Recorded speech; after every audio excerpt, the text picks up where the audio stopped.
Amalek, le llaman.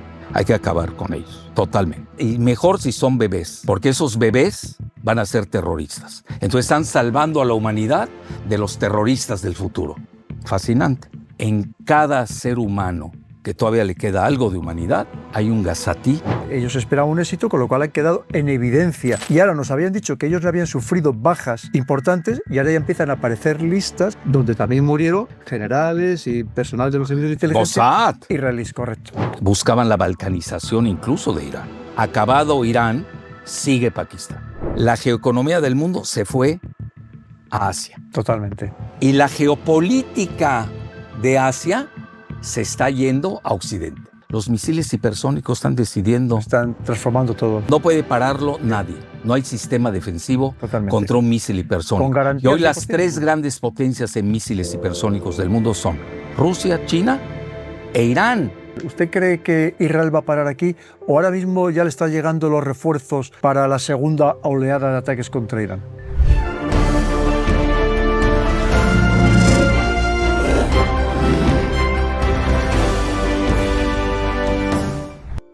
Queridos amigos, bienvenidos al canal del Coronel. Si siempre traemos a los mejores aquí al canal para que estén a vuestro servicio, para que os ilustren, aportando tantos datos, haciendo esos análisis maravillosos que hacen, pues hoy tenemos de nuevo el gran privilegio, el placer de tener con nosotros a la persona que está considerado como uno de los 3 mejores analistas geopolíticos del mundo y claramente el mejor analista geopolítico en lengua española, que es ni más ni menos que Alfredo Jalife. Don Alfredo, un honor, encantado. Gracias, coronel. ¿Cuántos temas de los que hablar, verdad, don Alfredo? Nos ganó el tiempo. Totalmente, pero primero vamos a presentar a todos nuestros queridos seguidores este libro que está siendo un éxito absoluto en México, un superventas, que se titula Gaza, geopolítica de la barbarie de Israel. El autor, don Alfredo Jalife, y con la colaboración especial de Thierry Meyssan, que luego nos dirá don Alfredo quién es Thierry Meyssan, y también el prólogo está escrito por Gisela González Martínez, que lleva siendo desde hace ya muchos años la pupila, por así decirlo, de don Alfredo, y hoy se ha convertido también en una gran analista geopolítica. Pues mirad, podemos apuntar un poco aquí brevemente de la contraportada que dice: la enésima guerra de Netanyahu contra los palestinos de Gaza, máximo campo de concentración del planeta, según dicho por el Papa Francisco, es un simple eslabón en la cronogeopolítica de 104 años que busca implementar el proyecto del Gran Israel en el del río Éufrates al río Nilo, las 2 franjas azules de su bandera.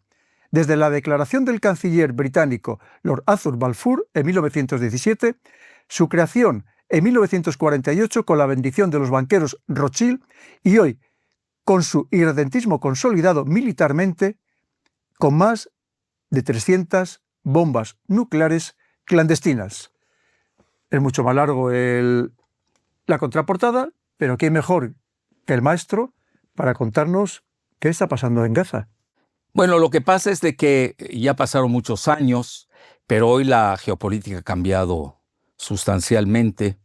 No es lo mismo, pues, la época imperial, cuando se crea Israel, los Rothschild, ¿no? Que venían del triunfo en Waterloo, donde ahí se decide las grandes finanzas internacionales, que eso no ha variado, ¿eh? Eso hay que tomarlo en cuenta. Al revés, yo creo que hasta se han consolidado. Sería una pésima lectura creer que nada más porque disminuye Israel desde el punto de vista militar, ya perdió. Yo no diría eso porque desde el punto de vista financiero yo los veo más fuertes que nunca. Sí. Bueno, con sus bemoles. ¿Por qué razón? Porque ahora ya tenemos a la resurrección de Rusia como nueva potencia militar, los Oreshnik, los misiles hipersónicos que decidieron prácticamente la guerra en Ucrania, y China su ascenso fulgurante, que de los 64 rubros de tecnología de impacto crítica, según ASPI, que es un think tank de Australia, ellos pues lideran 57.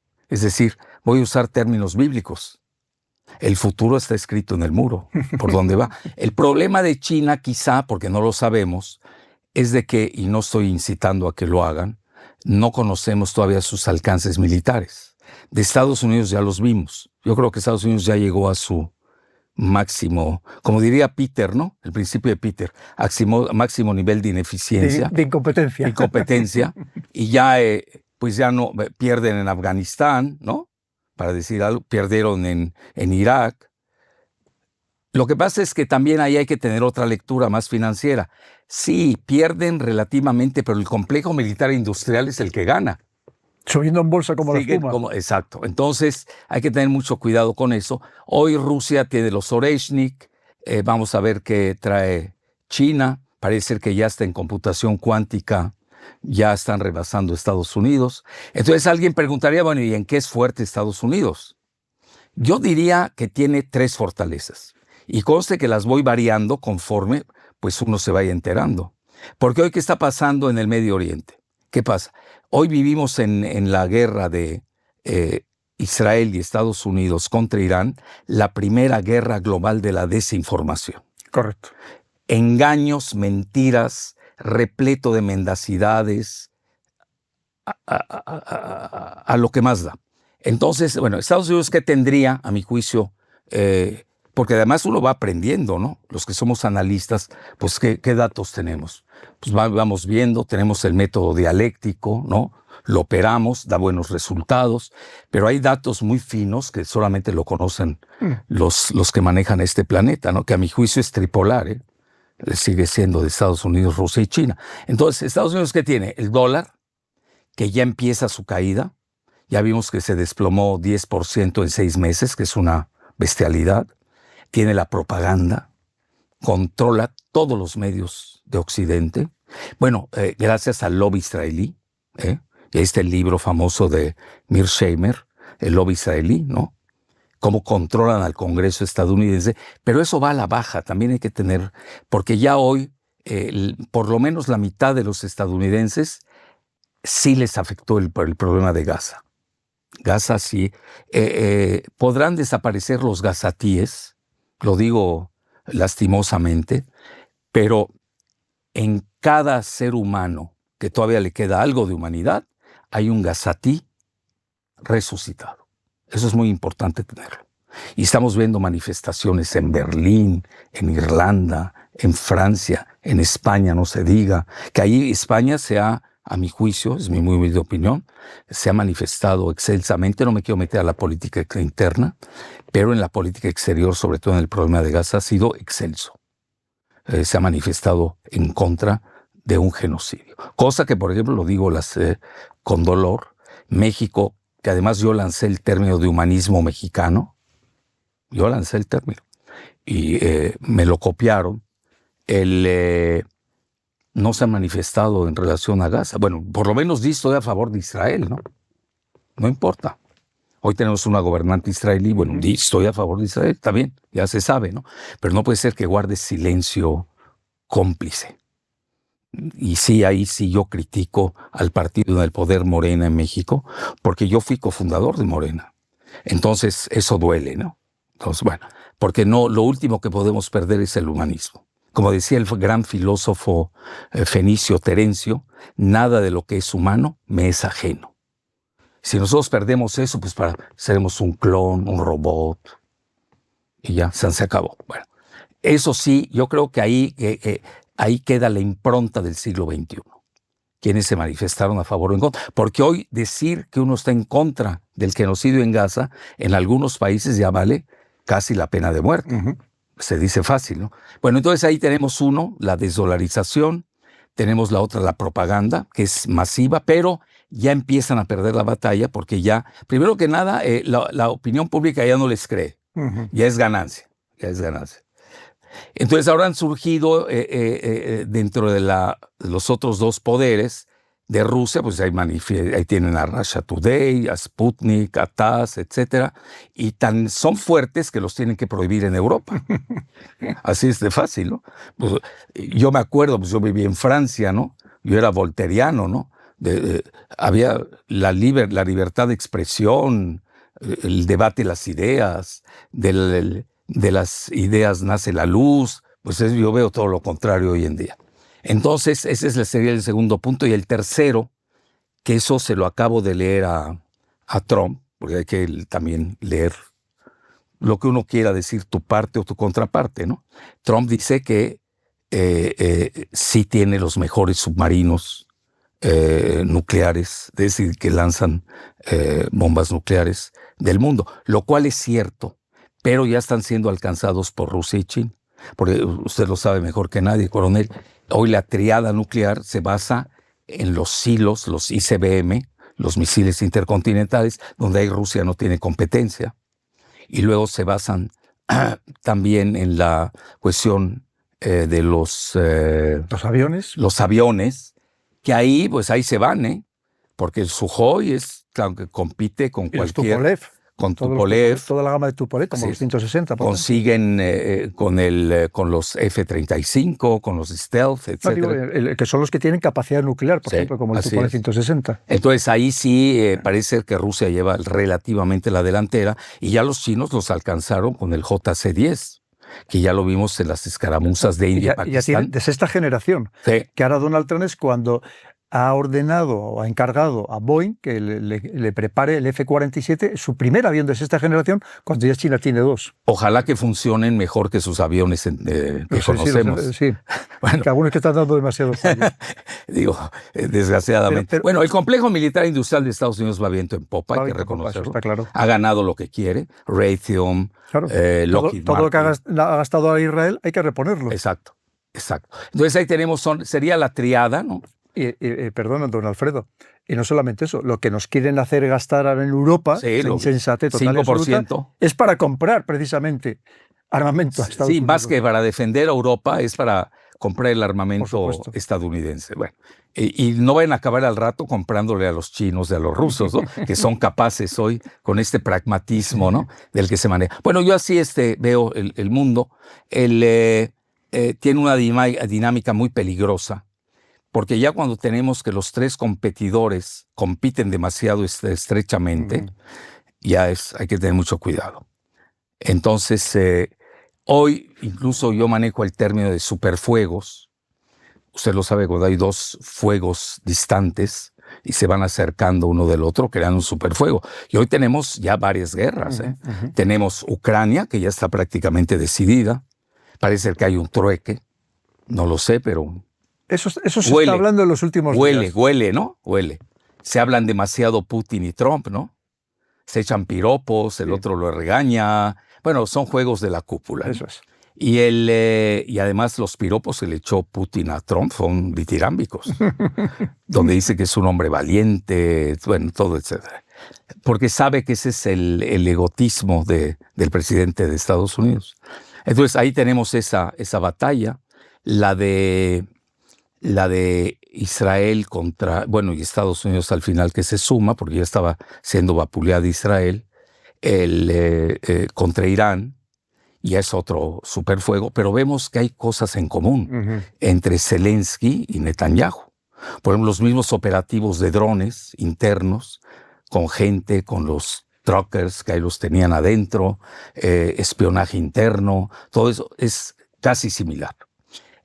Todos los operativos del Mossad, del espionaje, etcétera, etcétera. Y además que hay balcanizaciones que no se atreven a decir su nombre, donde Israel ha jugado con los kurdos de Erbil en Irak, con los azeris de Azerbaiyán, ahorita hay tensiones de nueva cuenta en el Cáucaso, con los baluchis, que tenemos a los dos grupos baluchis, tanto en Irán como en Pakistán. Entonces ya empezamos a ver que esos superfuegos se empiezan a acercar y se están dando en uno solo. Yo creo ahorita de dos cosas una. O sí se van un cese al fuego relativamente, yo no diría permanente, pero estable, ¿no? Con la capacidad que tiene Israel, que usando los cese al fuego sigue golpeando, etcétera. Cambió ya la configuración del Medio Oriente radicalmente. Nadie pensaba que los hutis, mal llamados hutis, porque son Ansar Allah, que quiere decir en árabe soldados de Dios, Ansar Allah, que son yemenitas, que Yemen trae un historial desde el Paleolítico inferior, ¿no? Y que es el país más pobre del mundo árabe, pero lanzando misiles hipersónicos que golpean al aeropuerto de Ben Gurion. Ya cerraron Ashdod, ya cerraron Eilat, etcétera, etcétera. Entonces, yo creo que el primer frente de Irán que había creado el icónico Soleimani. Qasem Soleimani, lo manda, y además iba en una misión de paz a Irak. Y le matan en Irak. Y lo mata él, y ahí matan al Mohandes famoso, que era también Además, de Irak. Había sido el gran combatiente, el gran opositor al Estado Islámico. Sí. Era el que más había combatido. Cuando ahora dicen que Irán es el mayor sponsor del terrorismo, bueno, pero si Soleimani era el que más había luchado contra el Estado Islámico. Y hoy tenemos que quien gobierna en Siria, bueno, es una vergüenza. Es una persona que viene de ISIS, de Al-Qaeda. Todavía no le quitan los $10 millones de recompensa por Estados Unidos para dar su cabeza. Bueno, entonces, y además se llama Jolani, porque viene del Golán. Él nace en el Golán. Y ya prácticamente le va a dar a Israel las alturas del Golán. Así es, correcto. ¿Por qué? Porque en el Golán, eso hay que entender, Israel siempre ha padecido de carestía de agua. Entonces en el Golán, pues ahí está prácticamente... Las fuentes del río Jordán. Así es. No, y sobre todo lo que baja al mar de Galilea. Sí, las fuentes del río Jordán. Así es. Entonces, y de repente ya Europa le da el satisfecit, como le dicen en latín, ¿no? Ya no es terrorista, ¿no? Ya es orwelliano, ¿eh? El terrorista de ayer es el decapitador, don Alfredo, el decapitador. Así. Ya resulta que es el gran líder, vamos, que incluso Donald Trump, ¿se acuerda cuando se reúne? Sí, lo saludó, dice que es un gran líder. Y le dice, no, que era una persona fuerte porque ya había demostrado que era fuerte y ahora va a ser también un líder fuerte. Y ya le levantó a Europa las sanciones. Efectivamente. No, le estamos dando miles de millones. Bueno, ahí va. Bueno, etcétera. Una vergüenza. Y no está resuelto lo de Siria, ¿eh? No, que va. Y matando todos los días a cristianos. Y alauitas. Ya, claro. A los dos, alauitas y cristianos. Y no se diga a los kurdos cuando los encuentran, ¿no? Bueno, y hay otras también sectas pequeñas de las que, desgraciadamente, a veces la historia los borra del mapa. Entonces, sí tenemos una reconfiguración. ¿Qué va a pasar con Siria? No está decidido. A mi juicio no está decidido. Ya Israel está ahorita golpeando la región de Turquía, de Idlib. Turquía ya está molesta, ¿no? Pero yo creo, eso yo diría a nivel micro. Si nos metemos a lo micro, creo que no acabaríamos, coronel. Yo lo diría más a nivel macro, si es importante una nueva reconfiguración que se está dando. Antes no venían en el mapa. ¿Cuál es el cisne negro de esta guerra? Pakistán. No aparecía. Era un cisne negro.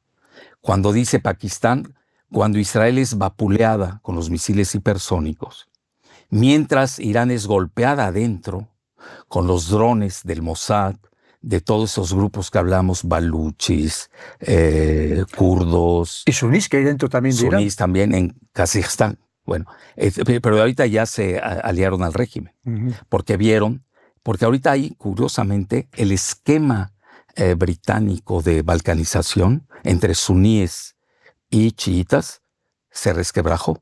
Esa es la otra gran noticia de esta guerra. ¿Formado por qué? Por China.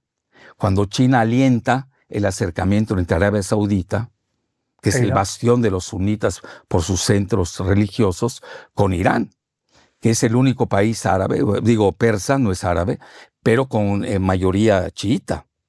Hay mayorías chiitas de las que no se hablan, que está prohibido decirlo. Bahrein tiene mayoría chiita. Muy mayoría. Muy mayor. Solamente, pero la clase dominante son los sunís. Sí.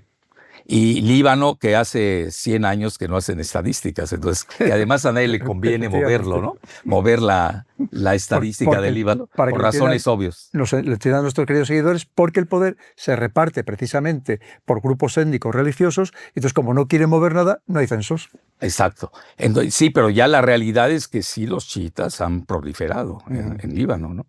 Entonces hay que tomarlo en cuenta, ¿no? Pero yo diría, la primera línea que creó Qasem Soleimani, que muchos lo comparan en el Medio Oriente con el Che Guevara, aquellos que nos escuchan en Hispanoamérica, pues se cayó, hay que reconocerlo. Se cae Hezbollah, Hamas, que no eran amigos de los chiitas, y menos de Irán. Recordemos que en Siria chocaron. Es decir, esos matices y esas sutilezas que usted conoce del Medio Oriente, que yo siempre doy una metáfora del Medio Oriente. Uno se acuesta con el desierto que está en una ubicación y se levanta uno al día siguiente y ya es otro desierto. Cambiaron las arenas. Es verdad. Pues Como arenas movedizas, ¿no? Es único, sí, pero movedizas, pero no son de húmedas, no son de agua, no son de pantanos, son literalmente. Ese es el Medio Oriente.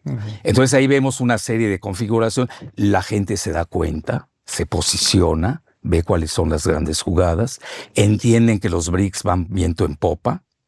Eso también hay que reconocerlo. O los BRICS tienen un Producto Interno Bruto superior al de G7. G7 va en declive, los BRICS van en ascenso. Entonces, es que el G7 ya no son los países más desarrollados e industrializados del mundo. No, ya Canadá, quedaron. Comparado con China o con India, bueno, no juegan.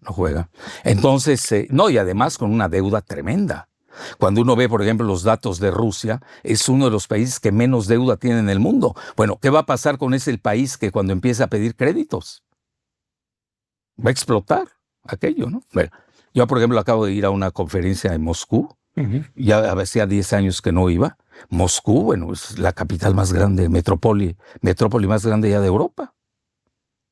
Y si uno lee la publicidad, no pisa uno Moscú. Sí, no, claro. Me estoy yendo al Paleolítico Poco menos que van en taparrabos, ¿no? Sí, y esto lo... ¿Y cómo se ha encontrado usted en Moscú ahora, don Alfredo? No, precioso, de gran avanzada. Ya miraron a ver hacia el este. Nada más le digo una cosa, fui a visitar la Universidad Estatal de Moscú, que es una maravilla, ¿no? Ahí tienen ingenieros en profusión, etcétera. Vi más chinos que cuando fui a Shanghai y a Beijing. Con eso le digo todo. La gran complementariedad, pero ya a nivel de estudiantes. Los estudiantes que están expulsando de Estados Unidos. Está yendo allí. Increíble, ¿eh? Turismo chino. Rusia tuvo un superávit de más de 350,000 millones de dólares, que son casi lo mismo que le quitaron en Bruselas, ¿no? Por el método SWIFT y todo eso que ya sabes. Bueno, entonces, ¿a qué quiero llegar? Sí hay una reconfiguración. China y Rusia están viendo cómo se está moviendo el mundo. Los aviones GC-10, famosos, que parece ser le ganaron al Rafale, 6 aviones Rafale franceses, le van a entregar, o es que ya le entregaron. No hay mucha información al respecto. Ahí tenemos que estar picando piedra a ver qué información creíble, ¿no? Estamos buscando mentiras, ¿no? Le van a entregar 40 aviones a Irán. Y esto le da, que es un game changer, usted lo sabe. Ahora. Sí, porque parece que se lo había encargado a Rusia se retrasaba y dice, pues a los chinos, y los chinos le han dicho, mañana los tienes. Pero a ver, yo le haría la pregunta, ¿y a poco ya estarían preparados los pilotos? Muy probablemente. Sí, ya.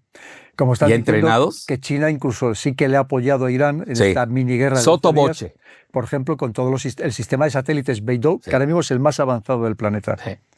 Entonces, esa manera satelital, comunicación, etcétera, etcétera. Pero ahora China abiertamente dice, estamos con Rusia. Bueno, ya lo dice, ¿cuál es el chiste, no? Como diríamos en México, ya sabe que ganó Rusia.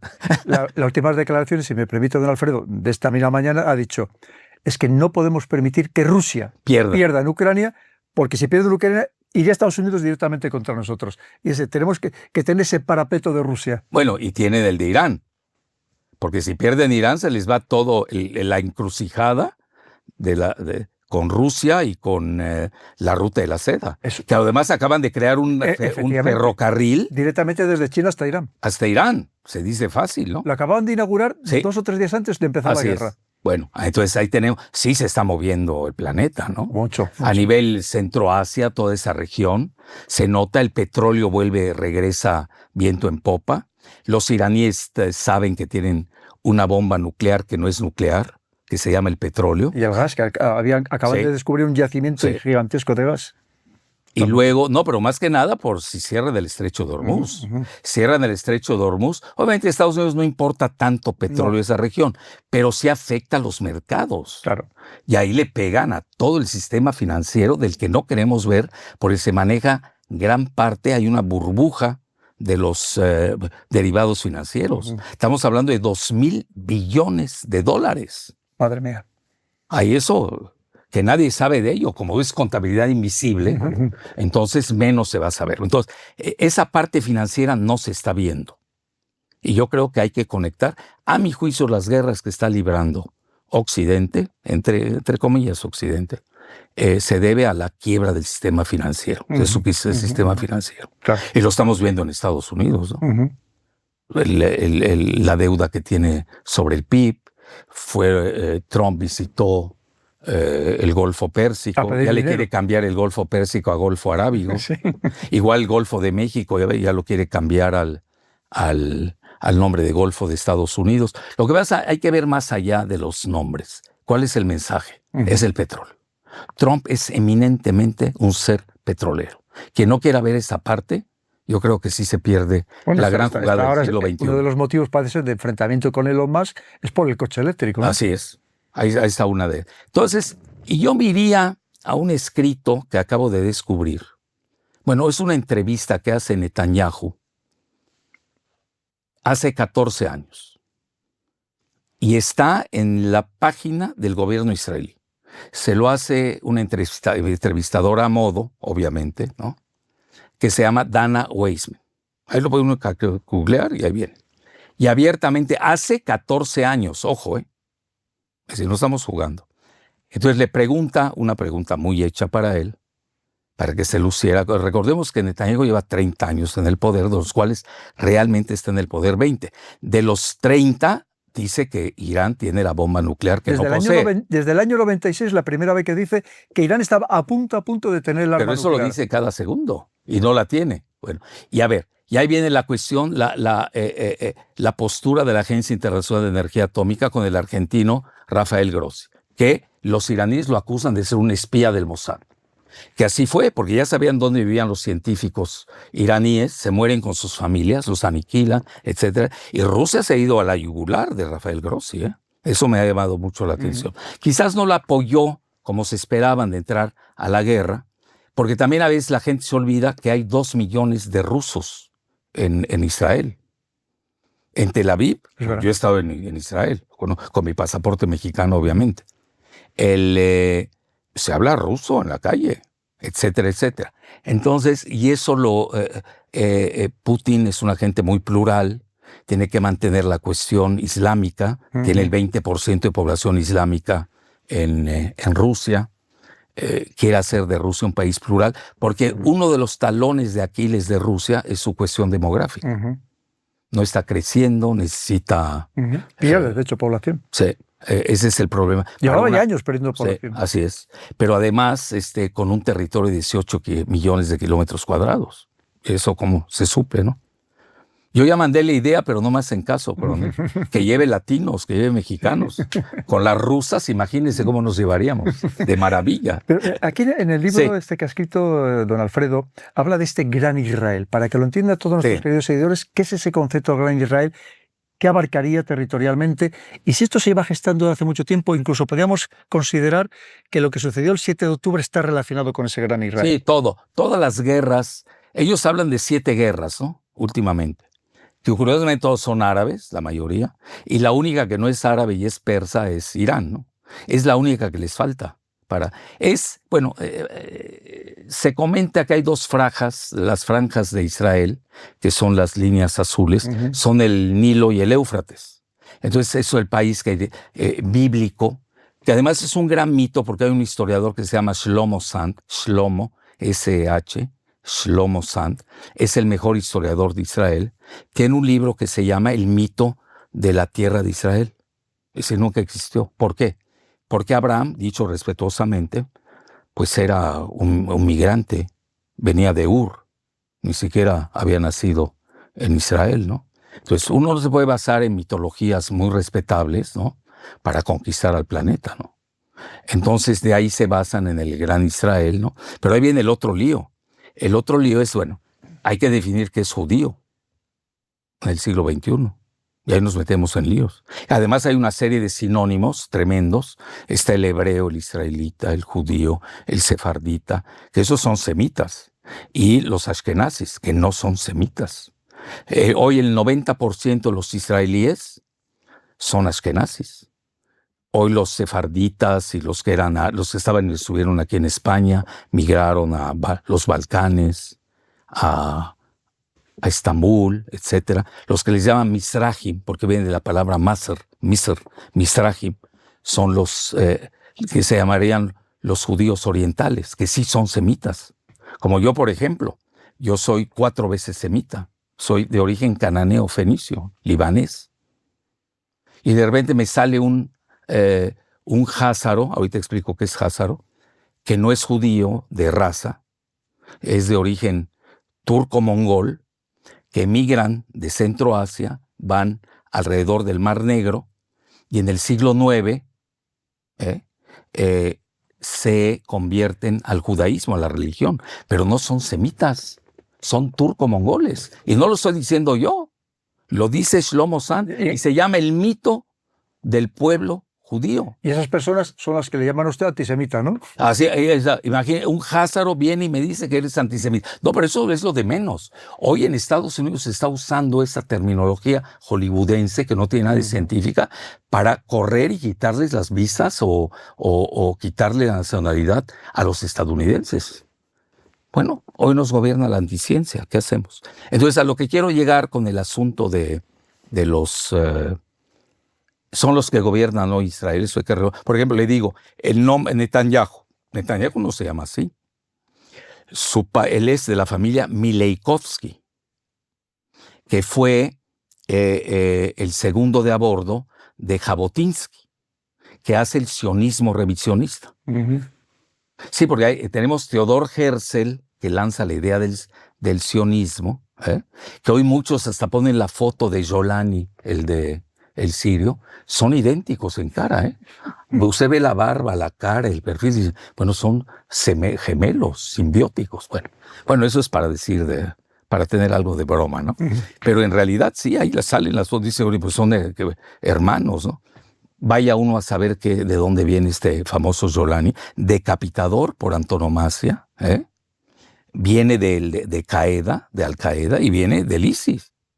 Bueno, y el apellido Mileikovsky, que hasta muchos ven, porque uno cuando se mete a estudiar, pues encuentra cosas que hasta llaman la atención. Por ejemplo, ¿de dónde viene la palabra házaro? Son los hazars, los házaros, y lo pueden buscar en la Enciclopedia Británica, que no hay más pro-Israel que la Enciclopedia Británica. Digo, mejor cita no puedo dar. Bueno, entonces los házaros son eso. Son turco-mongoles. Y tan es así que uno ve lo digo respetuosamente, a un ashkenazi, y es güero. Y uno ve al famoso sefardita o al mizrahim, etcétera, y son idénticos a los árabes, son semitas, etcétera. Entonces la palabra Mileikovsky, ese es el origen del padre de Netanyahu, que él maneja 2 agendas.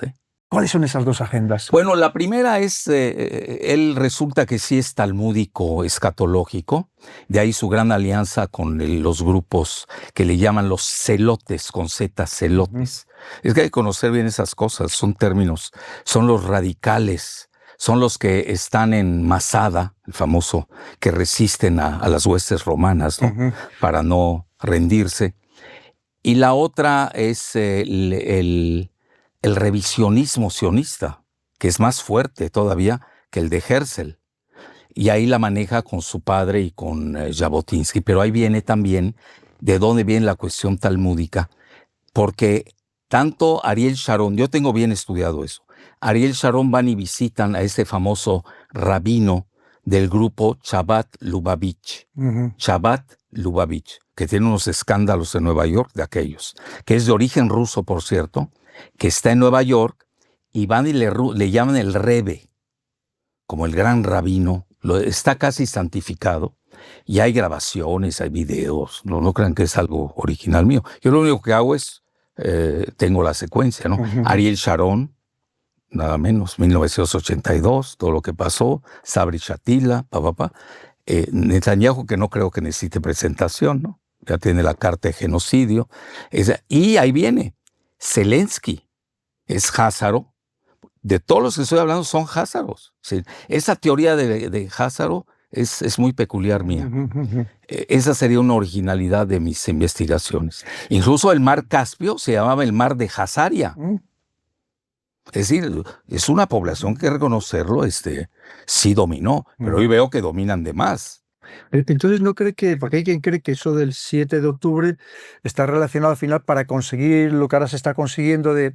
Esa es una teoría, ese gran Israel? Porque ellos financiaron a Hamas, porque al final para pegarle a la autoridad nacional palestina. Se están ampliando en Siria, se están ampliando en Líbano, se están ampliando en otras... Que se deje, bueno, en Cisjordania, todos los colonos, pero sigo, Zelensky es igual, tiene grandes relaciones con los grupos, él es házaro, correligionario de Netanyahu, ya se vio que hay una gran coincidencia, no solamente de drones, de espías, de financiamientos, su gran financiero que lo inventa a Zelensky, se fue a refugiar a Israel, etcétera, etcétera. No acabaría uno, es una enciclopedia para hacer. Y luego viene Milei, que va y le rinde pleitesía al rabino. Bueno, ¿qué tiene que ver Milei? Resulta que es un házaro críptico.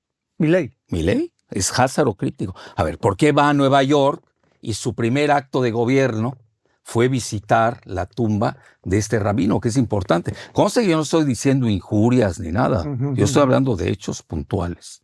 Ahora, ahí uno ya lo liga. Bueno, estaba Milei en Israel cuando él mismo anuncia, ataca a Irán, ¿no? Y 2 días después, o algo así por el estilo, es fácil ver esto, viene la guerra, el ataque pérfido, ¿no? Es una agresión, usted lo sabe como militar. Yo le preguntaré, ¿por qué Israel, en ese momento en concreto, ataca a Irán? Porque un día antes ya viene la conexión argentina, que es importante. Es de que Rafael Grossi, argentino, saca el estudio, que lo hacen con un algoritmo donde ya estudian las intenciones, y resulta que las intenciones de Irán es hacer una bomba atómica, de la que viene hablando Netanyahu hace 30 años. No sacó hasta su mapa, aquel famoso en papel bond, ahí, pura mentira. Bernard Lewis siempre dijo que ya tenía su bomba nuclear Irán, y era el gran ideólogo de los israelíes, Bernard Lewis. Sí lo recuerdan. Bueno, entonces aquí quiero decir, sí está muy clara esa conectividad, está muy clara. ¿Pero por qué en ese momento en concreto? ¿Hay algún motivo particular? Bueno, ya estaban en connivencia la Agencia Internacional de Energía Atómica, que no es lo mismo Rafael Grossi, argentino, dirigiendo a los inspectores, que estaban espiando a Irán más que vigilando, pero ahí viene lo anómalo. Irán, y no hay que ser partidario o enemigo de Irán para decirlo, es real. Irán firma el Tratado de No Proliferación de Armas Nucleares sin tener armas nucleares. Es motivo de la inspección de la Agencia Internacional de Energía Atómica, y yo le hago la pregunta a usted, ¿y cómo puede ser que Israel, que tiene mínimo 90 bombas nucleares, no firma? ¿Usted cree que puede tener muchas más, no? Yo dije 500. Esa es mi apuesta. 500. Sí. Carter dijo hace 20 años que tenía 300. Bueno, yo ya hice una apuesta. Ahí que que dejen vigilar, inspeccionar y vemos dónde están. Entonces, no dejan las inspecciones de la Agencia Internacional de Energía Atómica y luego no firma el Tratado de No Proliferación. Yo hasta he propuesto, nosotros tenemos para América Latina, sobre todo la región de México, el Tratado de Tlatelolco, que es una zona libre de armas nucleares. Y es una propuesta que está haciendo camino, que es, la solución no es de que Irán tenga bombas nucleares o que se las prohíban, sino que también a Israel forme parte del Tratado de No Proliferación de Armas Nucleares. De hecho, fue una de las condiciones de Irán para sentarse en la mesa de negociación con Estados Unidos, que Israel no tuviera armas nucleares. Así, entonces, si ellos ceden las armas nucleares, pues ya no hay carrera armamentista en el Medio Oriente. Y yo esa es propuesta mía, nada más que no le ponen el apellido. Yo dije un tratado de Tlatelolco para el Medio Oriente. ¿Por qué? Pues nosotros tenemos un premio Nobel de la Paz que se llama don Alfonso García Robles, que es el que hace el tratado de Tlatelolco. una zona libre de armas nucleares, que es única porque es para zonas civiles. No existe otra en el mundo. Por ejemplo, hay otras, pero donde no hay civiles, porque la Antártida, que no sé qué. No, aquí estamos hablando de seres humanos, hechos y derechos. Entonces, esa es una solución. Ya la manejó Obama recientemente. Ya la empiezan a manejar en Rusia. Esa es una salida. Entonces, a ver, ¿cómo puede ser que Israel tenga bombas nucleares y los demás países qué? Entonces, ahí donde entra el juego de Pakistán. Porque la opción nuclear... ¿Usted cree que el siguiente objetivo de Israel y Estados Unidos es Pakistán? Totalmente. Y no lo digo yo. Cosa que yo lo único mío es el Tratado de Tlatelolco, zona libre de armas nucleares para el Medio Oriente. Lo demás yo le doy bibliografía, pero seria. Entonces, ¿qué sucede? Ahí es donde entra la famosa opción Sansón. Cuando habla Itamar Ben-Gvir, que es ministro de la Seguridad, no se vaya a reír, por favor, cuando dije seguridad. Seguridad en Israel. Bueno, ya hasta los colonos atacan al ejército. Lo estamos viendo. Bueno, porque son talmúdicos, escatológicos. No es ningún insulto, ¿eh? Así son, así piensan. Porque ahí entra toda esta teología del rabino Schneerson, que son adictos a ella. Voy a empezar por lo más bajo. Milei en Argentina. Bueno, ¿qué tiene que hacer? Ir a donde está la tumba del rabino.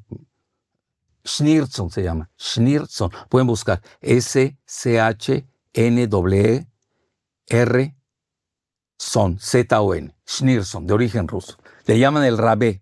Bueno, pero él es de esa secta Chabad Lubavitch, que tiene escándalos sexuales fuertísimos. No me quiero meter en esos temas, no estoy en plan yo de criticar a locas. Espero nada más dar datos, que lo busque quien quiera indagarlo.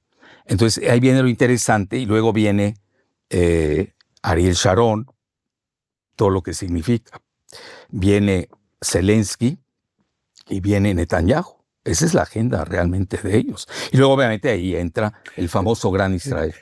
¿No podría haber también una motivación importante para realizar ese ataque? La situación política interna tan delicada que tenía Netanyahu y que en ese momento en concreto se le estaba todavía deteriorando más, que por cierto, ahora ha conseguido que Donald Trump presione al sistema judicial israelí para que todos esos escándalos que eran... No, le iban a quitar la ayuda a Israel. Claro, no, es que ha dicho que pues bueno, y de hecho ya creo que ya ha confirmado el sistema judicial israelí que eso todo queda archivado. Bueno, yo tengo un ensayo que voy a publicar que se llama, antes con los demócratas, era la judialización de la política, con los demócratas. Y hoy con los republicanos es la politización de la justicia. Ahí está el asunto de Didi. Ya vio la sentencia, ¿no? Pues ya más benigna lo puede haber. Es una invitación a la trata, casi, ¿no? Bueno, ¿a qué quiero llegar? Ahí viene. Lo que pasa, eso es cierto, es una teoría que hay que manejar. Yo creo que es doble. Bueno, ahí nos iríamos al príncipe Maquiavelo, es clásico, príncipe de Maquiavelo. Pero la ministra ex canciller de Austria lo dijo y lo comentó a Russia Today. Dice que la guerra la libra Netanyahu como fuga hacia adelante.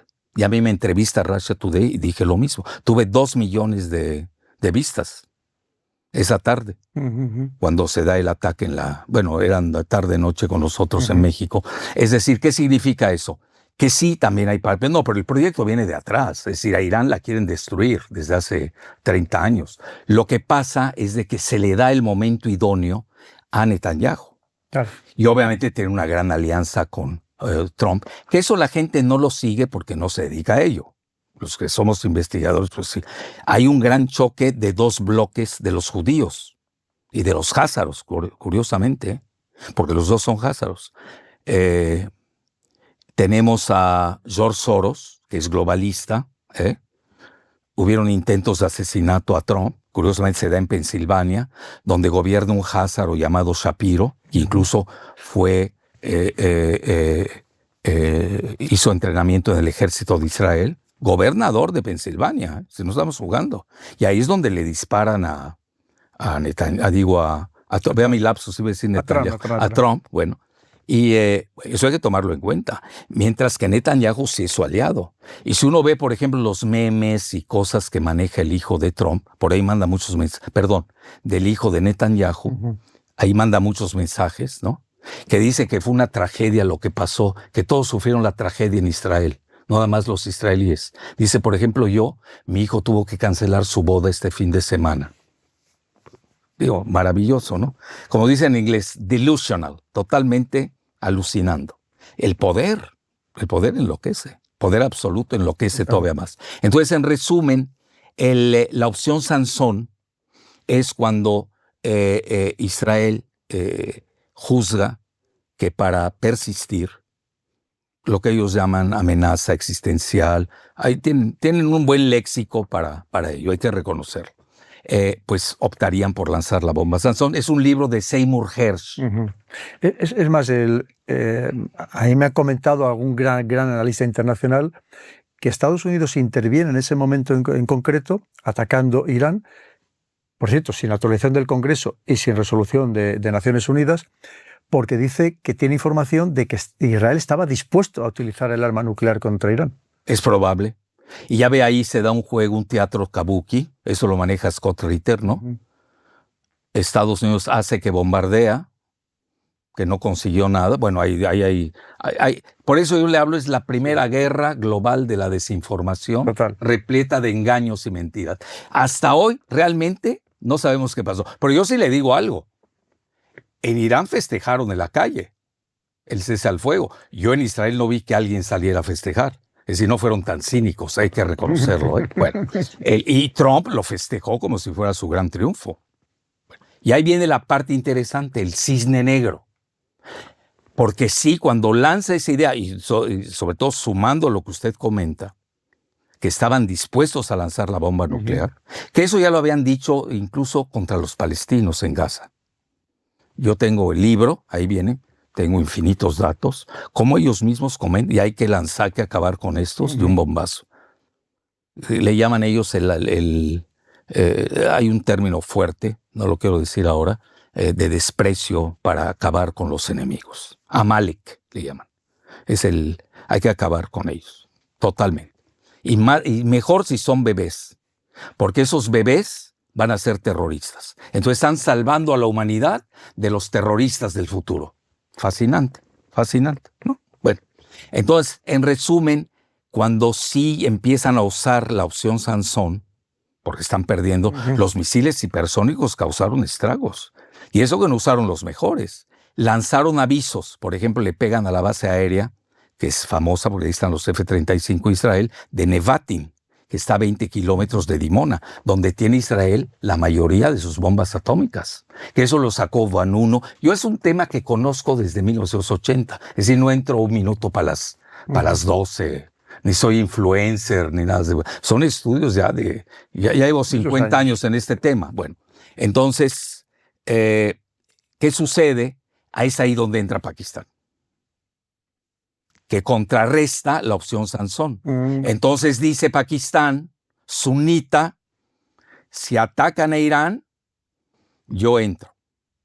Y Pakistán tiene 190 bombas nucleares. Bueno, yo le hago la pregunta, coronel. Si China dice a nosotros no podemos dejar que Rusia pierda, yo le diría, ¿y a poco China va a dejar que pierda Irán? Se le cae todo. Ni Pakistán, menos. Pakistán es una pieza fundamental ahora para China. Así es. Y lo vimos con la cuestión de las escaramuzas con India. Bueno, entonces ¿a qué quiero llegar? Y ahí es donde entra, y ahí viene la parte interesante, que poca gente lo sigue. Porque es difícil, ¿no? Yo, por ejemplo, hace 2 o 3 años fui a Pakistán, recorrí todo Pakistán, Karachi, fui a Gwadar, al puerto de Gwadar, que curiosamente es de los chinos. Y ahí bajan, usted sabe, claro, de Korakem, desde el Himalaya, la carretera geoeconómica que ahí baja de China, etcétera. Y luego pues estuve en Karachi, estuve en Islamabad, y estuve en forma fascinante en Lahore, que se escribe Lahore, que es donde Alejandro el Magno gana su última batalla. Nada más que fue muy costosa contra elefantes, y sus generales le dijeron... En el río Hidaspes. Así es. Entonces ahí se acabó el máximo conquistador de la humanidad. Así es considerado. Aunque luego donde pierde verdaderamente las tropas es en el Hindu Kush. Ahí está. Había ganado todas las demás batallas. Iso, Gránico, Aguamela, Hidaspes, y luego lo pierde ahí en el Hindu Kush. Y ahí los generales brincaron y luego se convierten en sátrapas, ¿no? De ahí viene la historia. Se divide el imperio macedonio y ya se acabó. Bueno, ¿a qué quiero llegar? Entonces, ¿cuál es uno de los defectos que tiene Pakistán a nivel territorial? Usted lo ve, es una extensión mínima, 750,000 kilómetros cuadrados, no es nada. Casi España, 200,000 kilómetros cuadrados más que ustedes. Fíjense lo que son las cosas. Pero no tiene profundidad estratégica. Entonces, esta alianza de Pakistán sunita con los chiitas de Irán es fascinante. Además tiene un enemigo común que son los baluches. Además, los baluchis en el sur. Así es. Que alguien los está moviendo. Absolutamente. Que es, obviamente es Israel. De hecho, hace muy pocos días se han declarado como Estado independiente. Sí. Y ahí está moviéndose Israel. Por supuesto. Bueno, y alguno más. Sí, etcétera. Entonces, ¿a qué quiero llegar? Le da profundidad estratégica a Pakistán, conecta a China con el corredor geoeconómico que tienen con Irán, y China irrumpe en el Golfo Pérsico. Esa es la noticia de esta guerra. Y irrumpe en el Mar Caspio. Porque yo cuando di una conferencia, que no me acuerdo si la di hace cuánto en Irán, país que conozco muy bien. Igual que Israel, yo lo conozco muy bien. Yo voy en plan de estudio, a mí. Aquí no soy maniqueo. Ese es bueno, el otro. Hay que estudiar. Lo que es. Punto. Bueno. Entonces, ¿qué sucede? Cuando estuve allí precisamente en Irán les decía, ustedes al nacer son geopolíticos. Tienen 9 fronteras. Tienen 7 terrestres, más otros que están en el Mar Caspio, nada más que hay que agregarle 2, porque los 2 ya son comunes también en tierra, que son Kazajstán y Rusia. Rusia es frontera con Irán. ¿A poco Rusia va a permitir cambio de régimen en Irán? Que era lo que querían. Entonces yo creo que todos los cálculos que hizo Netanyahu de cuentas alegres para salvar su pellejo a nivel interno en Israel, pues se les cayeron. No se cayó el régimen, se consolidó el régimen, los opositores se sumaron en forma patriótica, todos los cálculos que con la primera bofetada pérfida que les dieron, pensaron que iba a ser un modelo Hezbollah, que ahí lo logra. O Siria. Iba a caer en 24 horas. Exacto. Entonces no se da todo lo contrario, y a las 8 horas se ve que Irán está tomando represalias, y ahí le echan la culpa que Pakistán, hay un francés ahí, fantasioso, que Pakistán lo ayudó con las cuestiones de reponer las telecomunicaciones, etc. Vea, aquí yo creo que lo más importante es esto, a ver, y usted eso sabe mejor que yo, y sí, hasta me voy a detener para tomar un sorbo de agua. Por favor. Es, cuando dicen quién ganó y quién perdió, bueno, yo soy muy simplista. Yo cuando veo que salen los iraníes a la calle a festejar en todo el país, pues ¿qué están festejando? ¿Están locos o qué? Y yo no vi a nadie festejar en Israel. El único que festejó fue Trump. Porque así es Trump. Trump es el rey de la mercadotecnia. El problema de la mercadotecnia es cuando no hay producto. Pues ¿qué estás vendiendo? Estás vendiendo vacuidades, ¿no? Entonces, yo creo que esa parte es importante. Y aquí lo que hay que ver muy de cerca, ¿cuáles eran los objetivos de Israel? Esa era la cuestión. Mientras ves un poco, efectivamente, si los objetivos eran 3, acabar con el régimen no lo consiguió. Si era acabar con el programa nuclear, tampoco lo consiguió. Y si era acabar con su sistema de misiles, tampoco lo consiguió. Con lo cual, algo más debe haber detrás que lo que estamos hablando. Algún otro objetivo, porque si no, desde luego, Israel queda en una mala situación, teniendo en cuenta que el coste económico que ha tenido para Israel es gigantesco. Ya no solamente todos los medios... está subreportado. Claro, todos los medios militares que ha utilizado, un país paralizado completamente durante 12 días, pero es que es mucho más, teniendo en cuenta que ellos esperaban un éxito, con lo cual han quedado en evidencia toda su cúpula de hierro, todo lo demás ha quedado también ciertamente en evidencia. Y ahora nos habían dicho que ellos habían sufrido bajas importantes y ahora ya empiezan a aparecer listas que se empiezan a confirmar donde también murieron generales y personal de los servicios de inteligencia Mossad. Israelíes, correcto. Y Mossad, etc. Entonces ahí tenemos, bueno, si no cumpliste tus objetivos, pues no ganaste. Yo quiero ser benigno, hubo un empate. Porque Irán aguantó, tuvo 1,000 muertos, pero aguantó. Y reaccionó mucho mejor de lo que se esperaba. Sí. Entonces, ¿qué significa esto? Sí, teniendo espías adentro, buscaban la balcanización incluso de Irán. Eso mucho se teme en la región. Ahora, ¿a qué voy cuando se maneja de que sigue Pakistán? Eso es muy interesante, don Alfredo, muy interesante. Bueno, recomiendo, porque en esto hay que no son diablos de mi devoción, pero los tengo que leer. Por ejemplo, está un ex militar de la Navy británica que se llama Jules Spencer Churchill. Vea qué apellido, inolvidable, Jules Spencer Churchill. Se maneja como canadiense, pero realmente él fue del ejército británico y saca un artículo reciente.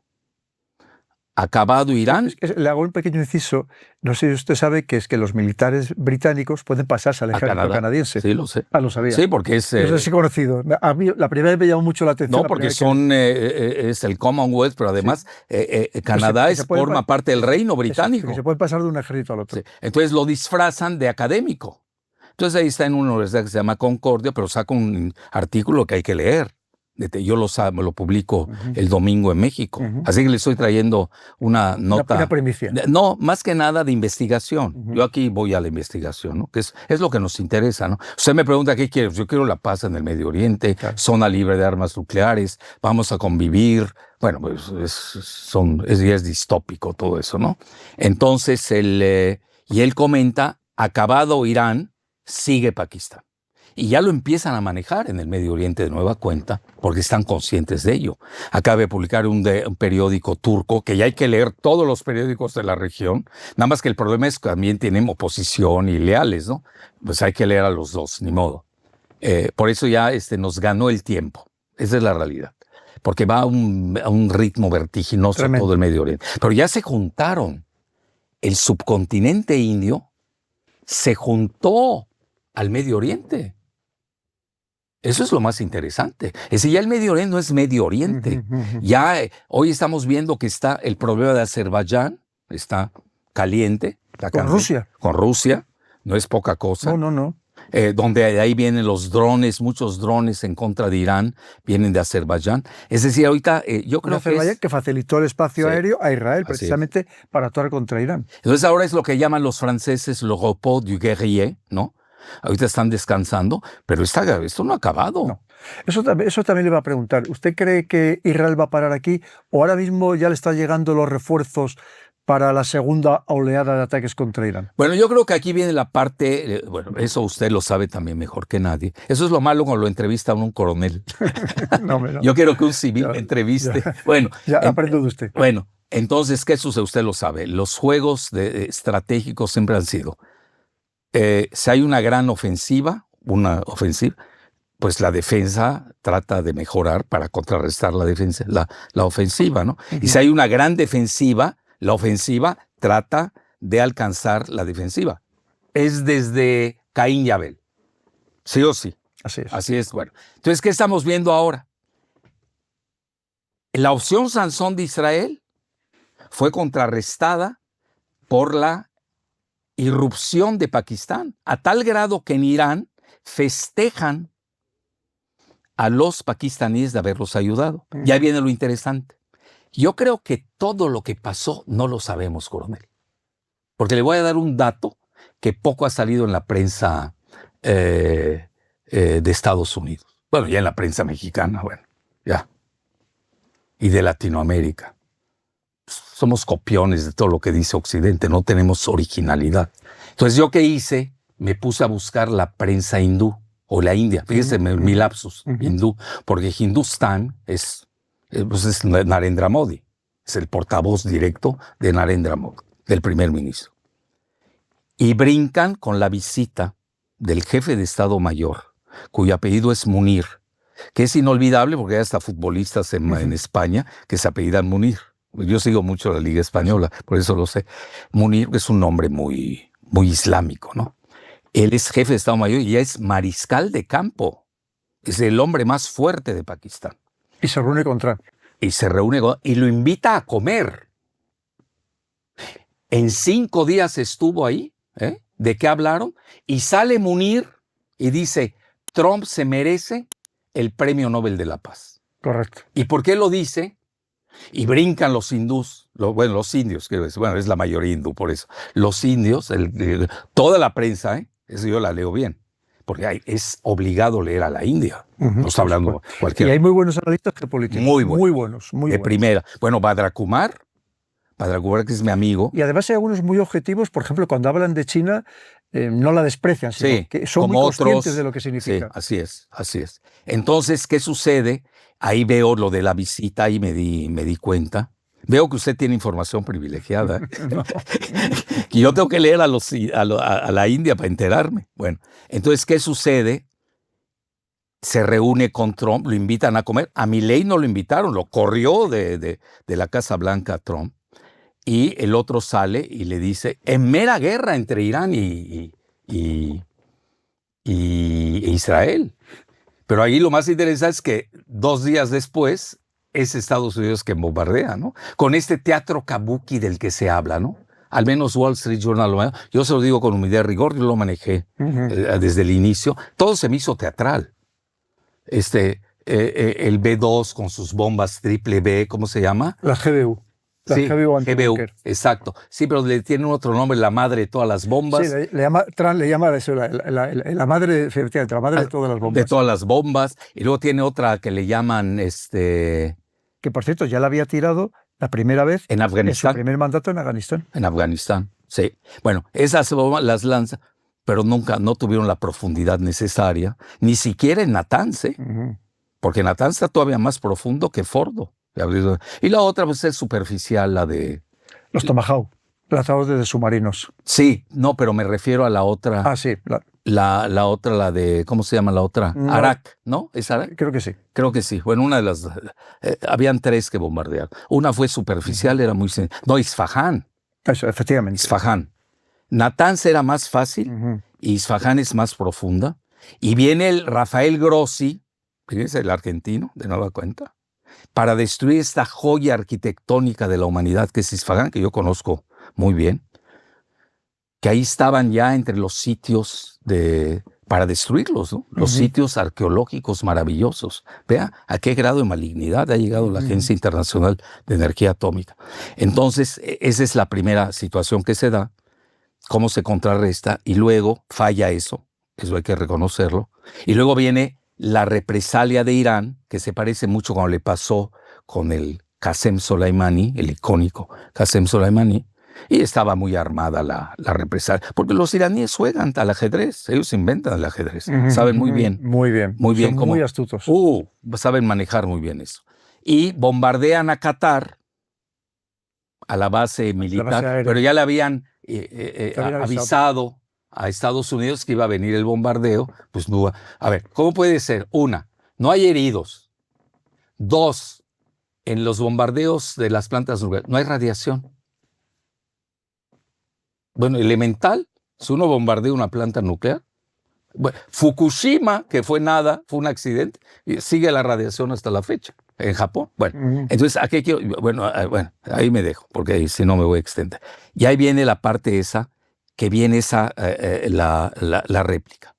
Entonces, cuando ahora sucede que ya le entrega China los 40 aviones, parece que son 40, los JC-10, a Irán, no se sabe, ya los entregó 1, 2, no los... Parece que también hay Sukhoi, pero no los ha manejado. Hay mucha desinformación al respecto.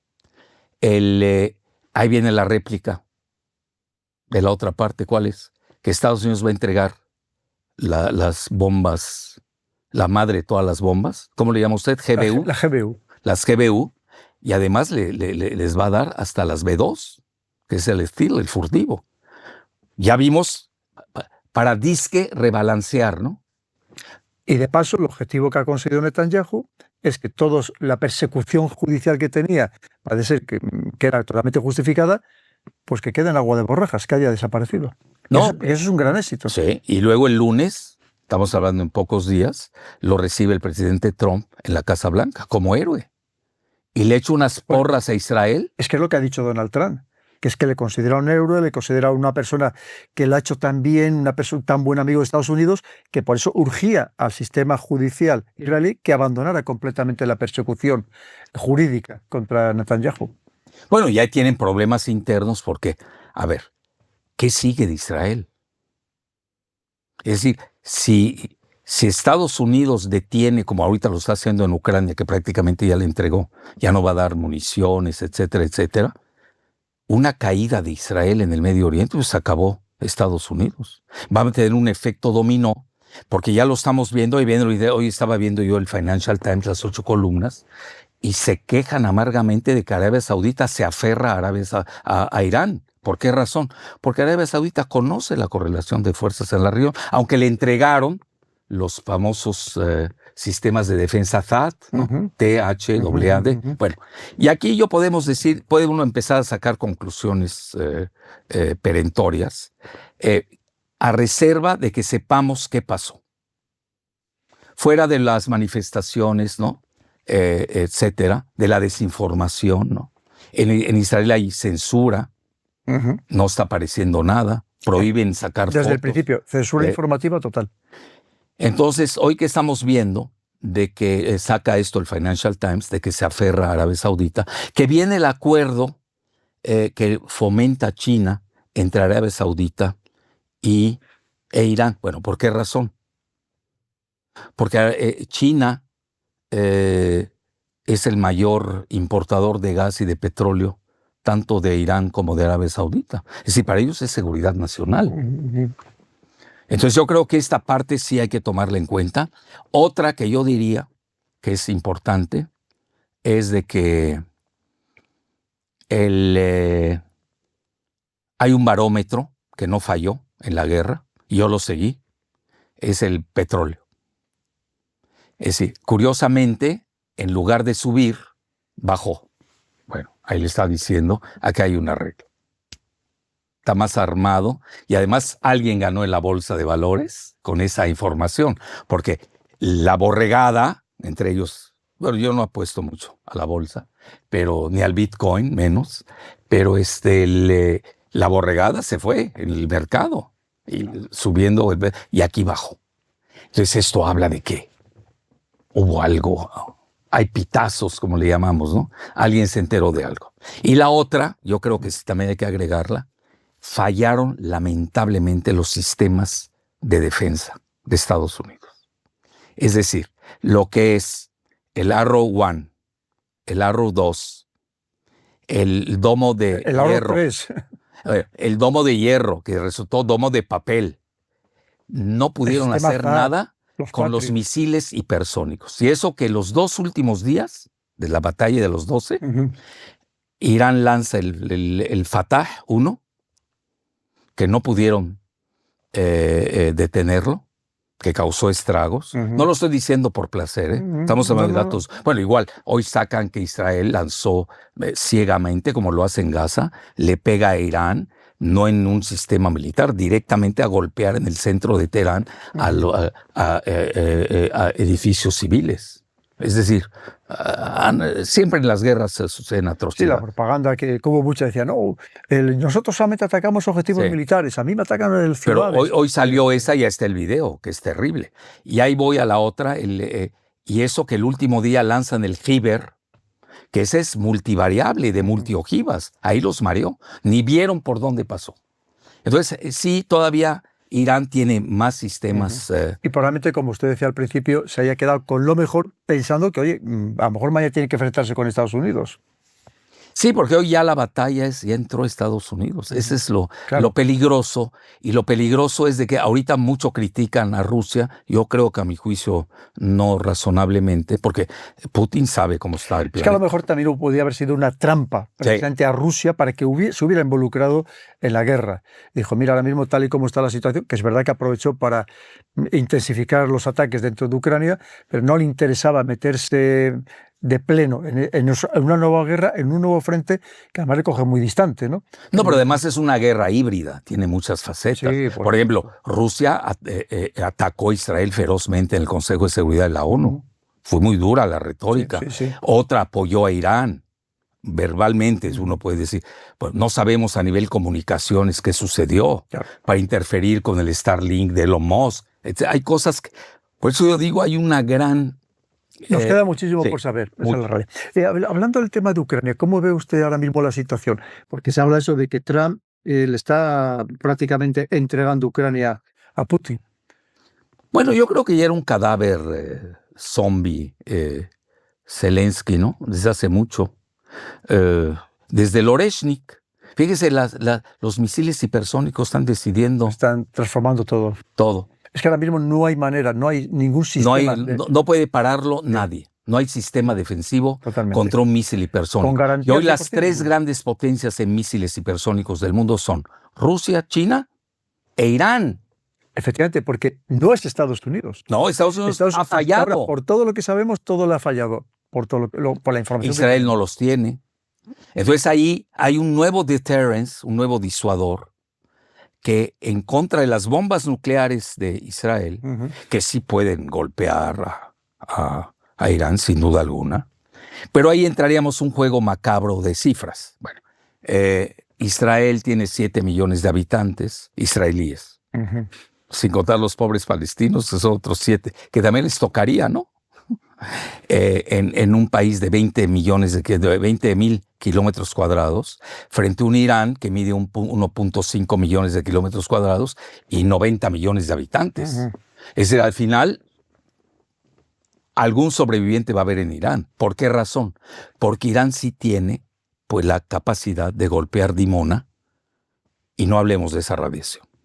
Ese golpearía, se extinguiría Israel, el país entero, con todo y palestinos. Obviamente eso no les conviene. Yo creo que lo usarían en última instancia, porque además Israel tiene submarinos que están en el Golfo Pérsico, igual que lo hizo el Tomahawk, que usted bien reseña, con Trump, que golpean, creo que golpearon Natanz, si no me equivoco, ¿no?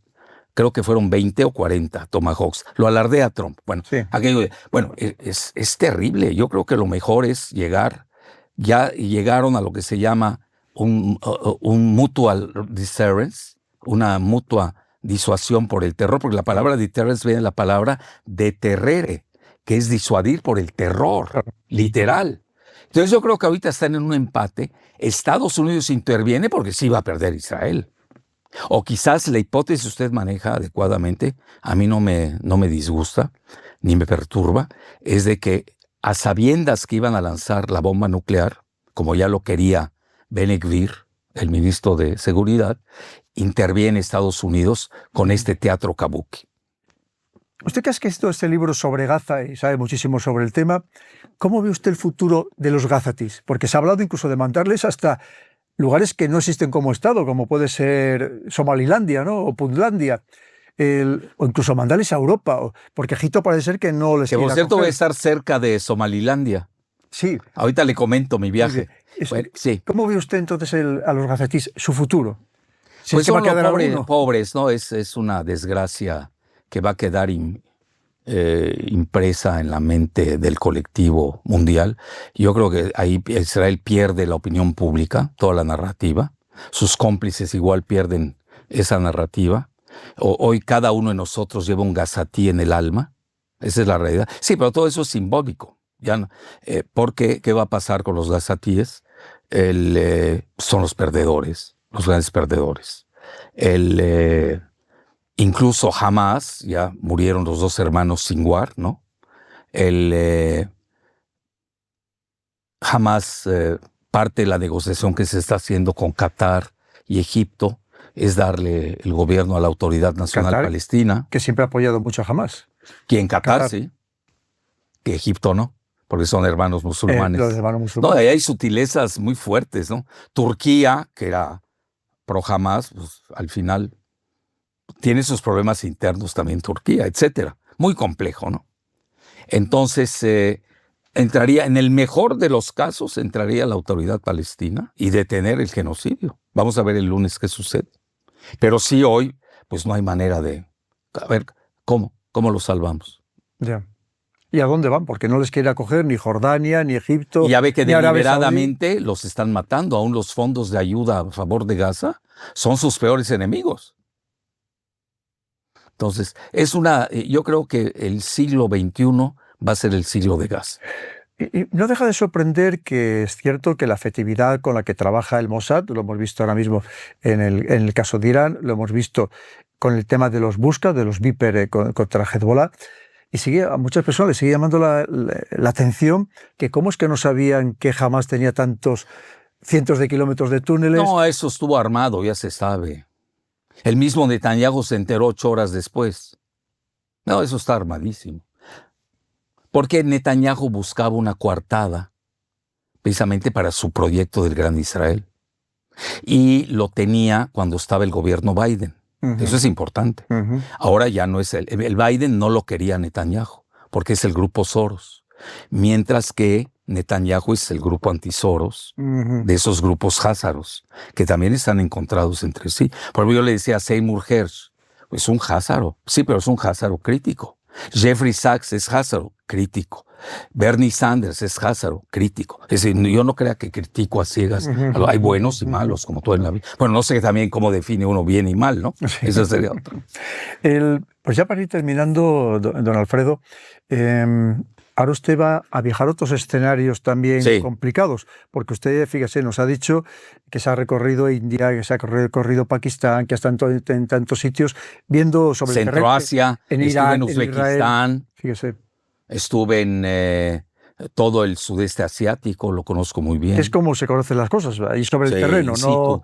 Sí, porque hay que ver, hablar con la gente idónea, charlar con ellos, oír las partes, ¿no? Entonces yo traigo una hipótesis que la nueva placa tectónica del planeta es el Mar Rojo. Entonces, a ver, ¿qué es el Mar Rojo? El Mar Rojo tiene la parte occidental y tiene la parte oriental. La parte oriental está ahorita incandescente. ¿Qué tenemos la parte oriental? Bueno, desde Eilat, Israel, ¿no? Baja, Arabia Saudita, Yemen, ya para que hablamos más de Yemen, ¿no? Etcétera. Ahí está el estrecho de Bab al-Mandab, que quiere decir la puerta de las lágrimas en árabe. Y ahí, pues ahí está, todavía esa guerra no se define, la del Yemen, ¿eh? Hay que seguirla todavía. Otros que también pensaban que eran 4 desgarramantas, o vamos, 4 pobrecillos, y ha sido más fieros de lo que se esperaba, ¿verdad? Y vienen del Paleolítico inferior, literalmente. Bueno, y siguen ellos lanzando misiles hipersónicos. No son tan sofisticados como los que tiene Irán. Dicen que ellos los fabrican. A veces uno subestima mucho a las poblaciones autóctonas, ¿no? Puede ser que Irán le dio el know-how y ellos ya las fabrican. Bueno, no lo sé, digo, a esos niveles, de eso usted sabe más que yo. Y la parte occidental, pues tenemos a Egipto, luego tenemos Sudán todo un tema, ya lo balcanizaron. Con Sudán del Sur. Con Sudán del Sur, era el país más grande de África, ya no lo es, con esta ruptura de Sudán del Sur, propiciado por Israel también, porque ellos consideran que el mar rojo es su Golfo Pérsico. Así lo ven los israelíes. Bueno, ellos también ven el Mediterráneo como su mar, ¿no? Como los fenicios veían también todo el mar Mediterráneo como su propio mar, ¿no? Es propio de los irredentismos. Etiopía, Eritrea también. Bueno, tenemos Somalia. eso. Bueno, Etiopía no da, pero sí Eritrea sí, que fue una colonia italiana, pero ya ve que ya la puso Trump en la lista negra. Yo quería ir a Eritrea, imposible visitar Asmara, imposible. Voy a Etiopía, que es la capital, hoy diría pues de la Unión Africana, Addis Ababa, es el país... Muy próximo a China, muy próximo a China. Y luego tiene Aunque también está metido ahí, parece ser Israel, en la construcción de esa gran presa que va a controlar todo lo que es el Nilo Azul. No, y hay muchos de origen judíos que son los falashas. Somos los falashas que han emigrado a Israel. Bueno, se habla mucho de este mito de Salomón y la reina de Saba. Mediante esas presas el Nilo Azul significa controlar Egipto. Así es. Porque necesita Egipto ese agua. Así es. Así es. Y luego está Djibouti, de la que no se habla. Djibouti, que se escribe con Y. Djibouti, B grande, que es un pequeño país, pertenece a la Liga Árabe, curiosamente. Y ahí viene lo fascinante de Djibouti. Sí da al Mar Rojo y hay 5 bases militares. ¿Incluyendo una de dónde? Pues la de China. De China. La única en el mundo única que tiene China. Por algo están ahí los chinos. Claro. Es decir, vea, es fascinante. La economía del mundo, la geoeconomía, todavía las finanzas no. Más o menos empiezan. La geoeconomía del mundo se fue a Asia. Totalmente. Y la geopolítica de Asia se está yendo a Occidente. Léase Golfo Pérsico, le hace el Mar Rojo, le hace el Mar Mediterráneo, le hace el Mar Negro, Ucrania. Es decir, esta voltereta que dio China, que reconocía a Ucrania, que dice hoy nosotros no podemos permitir que pierda Rusia. Pues ¿cómo? Es la caída de los BRICS. Mañana sigue Rusia y mañana sigue China. Es muy claro lo que está pasando. Totalmente. Entonces es por eso el viaje a Djibouti. Voy a hacer geopolítica in situ, como digamos que es que si no uno no aprende nada. Y ahí están las otras 4 bases, hay que decirlas. No solamente está China, está Estados Unidos, Francia, Italia y Japón. Yo creo que con ver las 5 bases tengo y me basta. Japón que tuvo que reinterpretar la Constitución para que pudieran salir fuerzas armadas japonesas fuera de su territorio. Efectivamente. Bueno, pues ese va a ser el... Y luego me voy de ahí, viajo a Egipto y me voy a Argelia, que no conozco. Es el único país que me falta para recorrer todo el norte de África. Estoy viendo que tiene cifras de primera, gracias al alza del gas. Claro. Les está yendo muy bien económicamente. Y tienen también ellos su problema con el Sahara. Y con Marruecos. Marruecos, por lo de la República Saharaui. Claro, son ellos los que acogen los campos de refugiados. Que de eso ustedes saben más que yo, sobre todo en Bilbao. ¿Para qué tocamos ese tema? Muy bien. Un placer. Pues, don Alfredo, qué gusto volver a estar otra vez aquí en el canal de Coronel, que esté aquí en España, que esté aquí en Madrid, y que siempre es un gran honor, que además pues cuente conmigo para poder participar. Lo agradezco, muy amable. Y espero dentro de poco también estar en su país. No, pues ahí lo invito a comer, cenar, lo que hacemos quiera. Algún programa seguro. Si hacemos, seguro hay uno. Muy bien, a la orden. Pues, como veis, queridos amigos, una maravilla, un gran privilegio, un grandísimo honor contar con el análisis de una persona que, como dicen, lleva 50 años analizando el mundo, que conoce los lugares in situ, en persona, porque es así como hay que conocerlos, conoce a tantísimas personas que son las que gestionan ahora mismo el mundo, y desde luego es un lujo, como vemos, pues poder aprender de una persona que hace esos análisis tan sumamente certeros y que además se adelantan a los acontecimientos. Así que, don Alfredo, un honor, encantado, mi coronel. Gracias por haber participado en el canal del Coronel. Muchas gracias por tu apoyo al canal. Puedes suscribirte, pulsar la campana de notificaciones para estar al corriente de los próximos vídeos, y de momento aquí te dejo un par de ellos que espero que te gusten y que sean de tu interés.